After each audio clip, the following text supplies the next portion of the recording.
Hey everybody, this is John with your Digital Daily Bible Study, Acts chapter 27. What? One day away from completing the book of Acts. I'm so proud of you guys.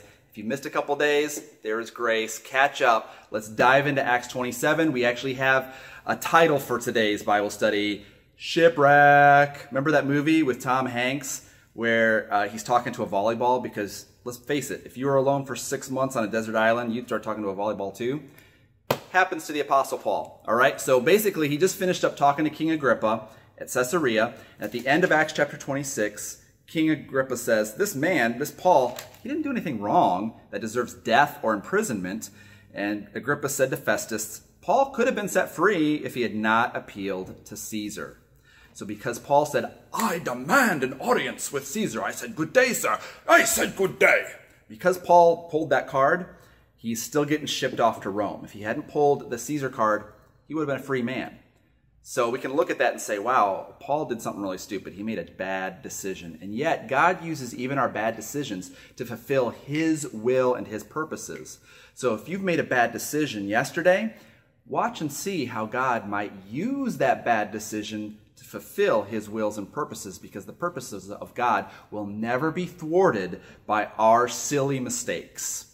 So Paul now goes on a ship. It's not going to go well. It ends with, spoiler alert, a shipwreck. So Acts chapter 27, it was decided that we, so Luke, who's writing the book of Acts, he gets to go on the ship too. He's like, yes, Carnival Cruise. Don't ever go on a Carnival Cruise. It's going to be my 20th wedding anniversary in August. Everybody's like, are you going to go on a cruise? Heck no. Because when I turn on the news, I always see that people are like throwing up or that something crazy happens and they're shipwrecked. I will not go on a cruise. Please, no. Just give me a pug.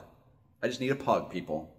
Come on, pastor appreciation, I need a pug. Big fat pug, one of those really overweight ones that just lays around. And that would be awesome to have a church pug. We'll make it the mascot. I'll bring it up on stage when I preach. I need a pug. Okay, Acts 27. It was decided we would sail for Italy to Rome, and Paul and some other prisoners were handed over, and so they're in chains. So they're sailing across the Mediterranean, the same sea that Jonah the prophet was on. Remember he got swallowed by the big fish?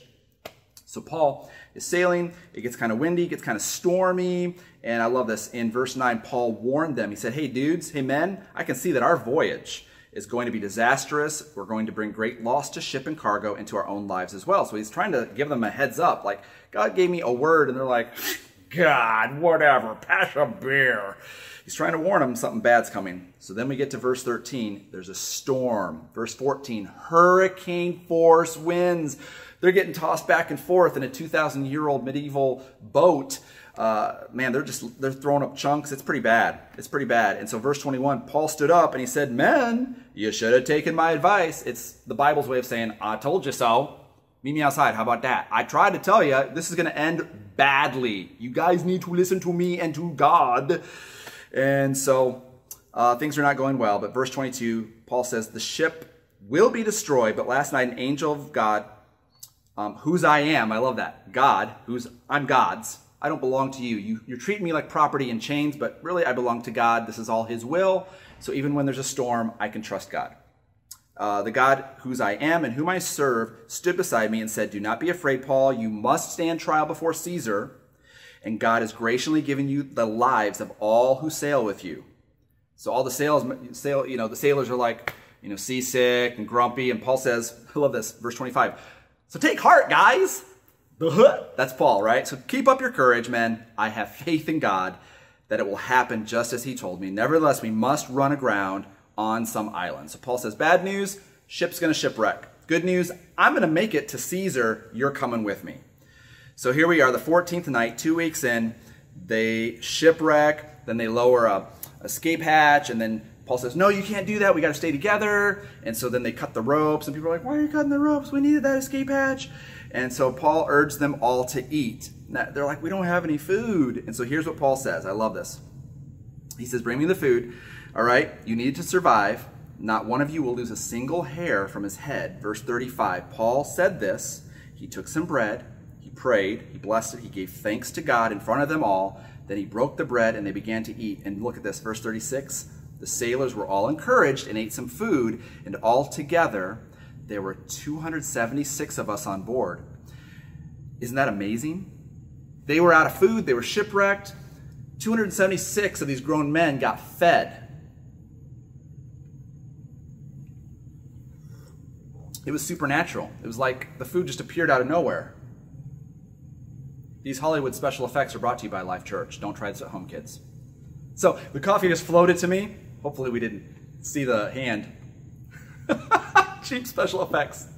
You guys are laughing, right? But that's what it was.